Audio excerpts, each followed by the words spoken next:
Yan, hello guys. For today's video naman po ay samahan nyo kami mag-ayos ng taniman namin ng mga gulay sa baba. Yan, tara po. Samahan nyo kami.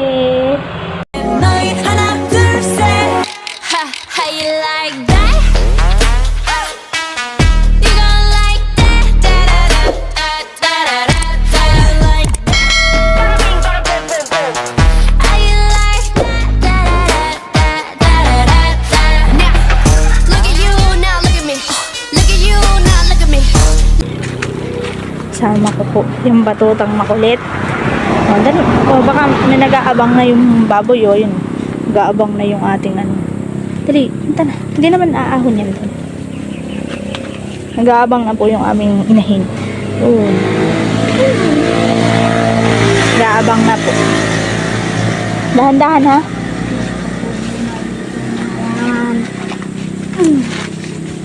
Sumama po siya at siya daw po walang gagawin sa bahay. Yan ba po siya nagtatabas.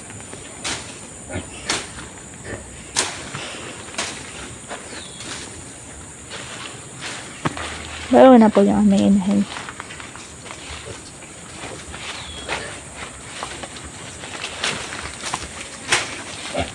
Bago po yung mga bake. Mga anak ng bayong po. Kalik.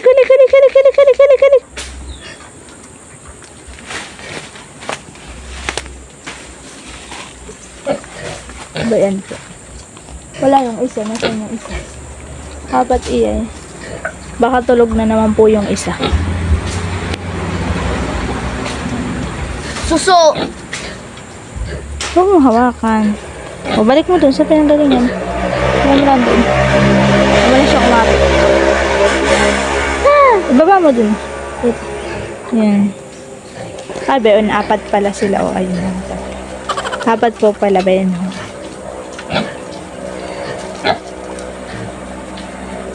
Bayan pa? Akal na. May suso pa? Mayroon daw pong suso. Yan ho ah. Tara, wag ka diyan. Nagpakaligid ka gatinian. Tara. Bano, nagapang na siya. Nagapang na. Gusto ko. Tara. Bayampot din na po makababa yung batang makulit. Baba.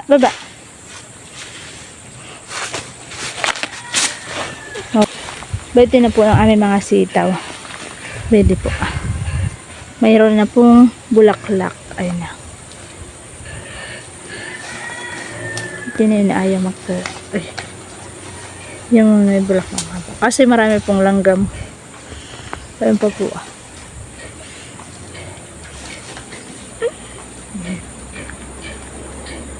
Marami pong langgam. Isang hilera po yan. Lahat po yan ay mga yan. Lahat po na may mga kahoy, na mga kawayan, na mga nakatayo. Lahat po yan mayroong sitaw. Gandoon po sa kabila. Yan, gandoon po sa kabila. Alam ko nang gagawin. Kabalik pa ako. Dito naman po ay meron siyang mga tanim din na gulay. Yan. Meron po ditong tanlad. Yan. Spinach. Yan. Kinakain po ng uod. Ito po ay saluyot. Ito po binibili dito sa amin. 10 po ang tali. Pag malaki po ang tali ay 30. Yan. Napakaganda po. Green na green. Napakaganda po siya. Ito pa po ang mga tanlad. Tawag po sa amin ito yung salay. Pang ano po namin sa ginataan at saka sa tinola. Yan. Yan po. Ito pa mga saluyot. Ito po naman ay spinach. Yan. Ito po ay madalas namin kuhaan. Spinach. Ito yung kinakain ng termites. Sige. Alin? Ito? Ito na po yung aming okra. Napakalalapad po ng dahon. Malapit na po siya magbunga. Meron na po siya mga bulaklak. Mga bulaklak na po siya.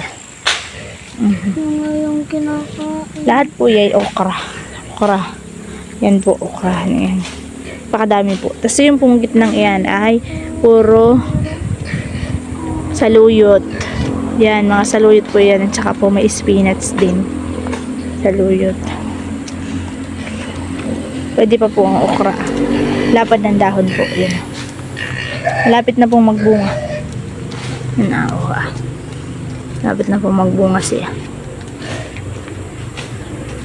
Ito po, okra din. Ito po, may bunga na po. May bunga na po siya. Bunga na. Ito po yung mga saluyot namin. Napakadami po. Ito po yung masarap ihalo sa munggo. Saka po sa mga ginataan. Yan, mga saluyot pa po yung mga yan. Yung pong mga dumi ng aming baboy. Na, ito, mga dumi po ng baboy namin. Yan. Native. Ito na po yun. Aming inahin. Yan, yung mga biik niya. Yun, 4. Kulik. Tatayo siya, tatayo. Kakatakot. Medyo yan. Bauhon pa po pala yung isa. Bauhon. Gagawin din po namin inahin yan. Yan. Yun po yung maglilimang buwan na or 4 na buwan po. 4 na buwan po siguro. 4 na buwan. Ito naman po yung aming mga talbusan. Yan. Talbos po. Yan. Yan. Napakaganda. May okra pa po pala dito. Ha. May bulaklak na po yung okra. Yan. Talbusan po namin yan. Yan. Bayuhon po yung papaya namin. Laki. Magkakabunga na din po siya. Yan. Ito po, tamang-tamang pang munggo. Ito po yung ligaw laang na anong tawag dito, ampalaya. Yan, may mga okra pa po kami dito. Yan, okra. Yan, mga okra. Yan. Ito po yung papaya namin. Okra pa po yun doon. Yun naman po may mga kahoy na yan. Yan, may mga balag na yan. Yan po, yan may mga kahoy na yan. Yan po yung mga sitaw pa. Sitaw pa po yung mga yan. Nakikita ko na si Central Mines. Baiti po pa po ang tanlad. Baiti pa po. Ito naman po ay talong. Ito po yung bagong tanim. Talong po ito. Saan po yung talong? Napakaselan po ng talong. Napakahirap buhayin. Bago po siya nagtatabas.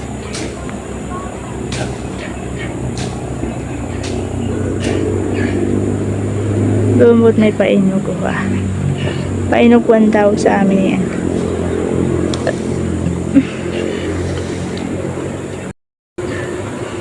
Bago po ang batuta. Ito po siya. Dito po namin ilalagay yung aming kangkong. Maglalagay po siya ng kangkong doon. Kaya po ginagamas niya.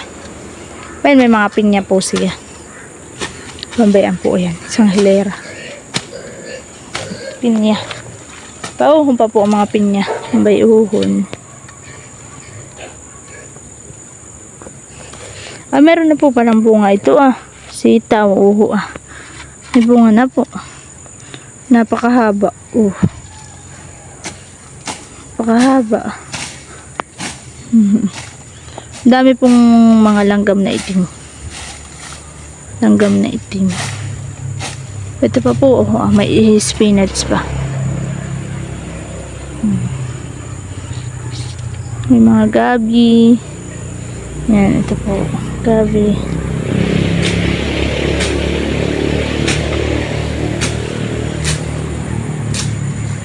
Lalagyan daw po niya ng kangkong doon. Yan po, taas na iniyugan na. Puro niyog na. Yan po, puro niyog. Tapos dito naman po ay saging. Puro saging naman po dyan. Yan po.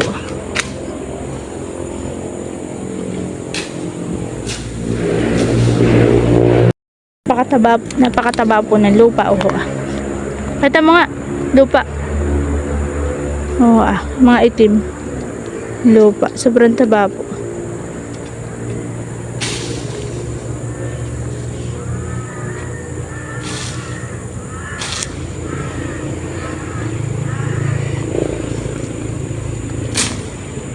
Yan po lilinisin niya diyan. Yan, lilinisin po niya diyan. Lalagyan po niya ng kangkong.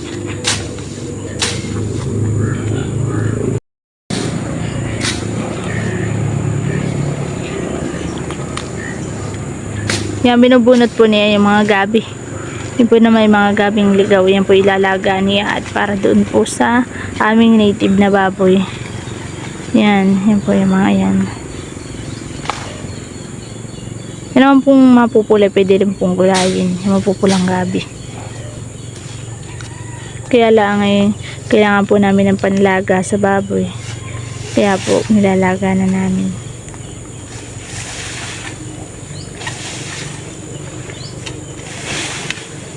Kanya pong ginakalayat ng pong masaid na said.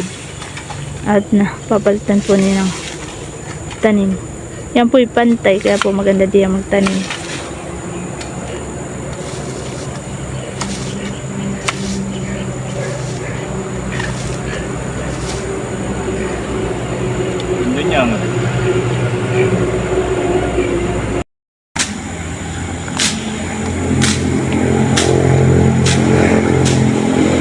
Meron pa po pala dito mga talong.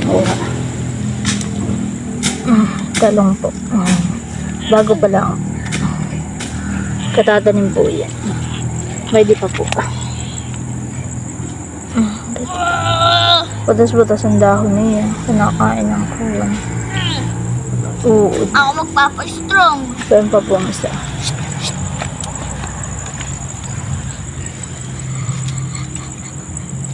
Ito po hindi ko alam kung ano. Anong tinanim niya dito? Hindi po alam ito.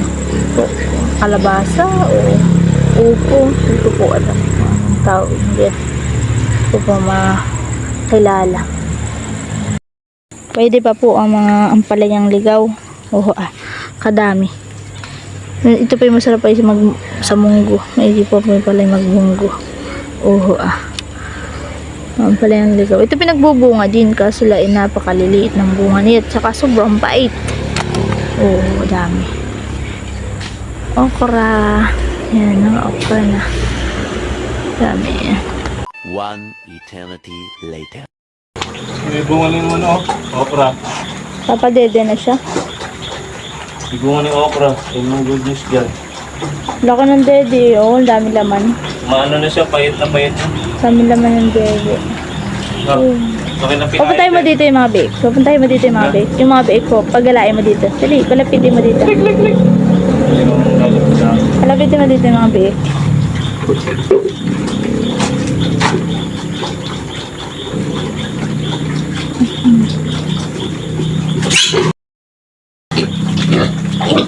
Bilog na bilog.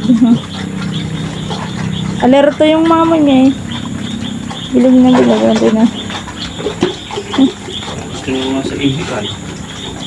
Sa nila doon lagi. Nakasuksok. Siguro naiinitan. Aba eh. Bilog na bilog sila eh. Kaya nga dapat nakabibigyan ng bacon. So, anong gabyon niya? Sabi na 11. Bibigyan dapat ng bacon.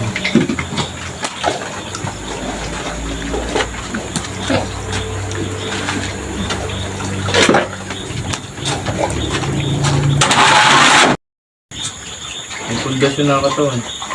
Sanay na pati sa gabi yan. Binibigyan ko sa babae. Ay, din.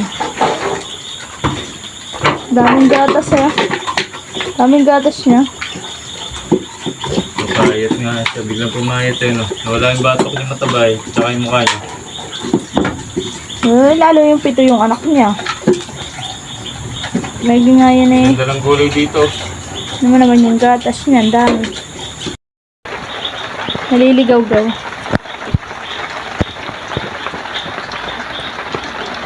Maamo na. Kakagating ka.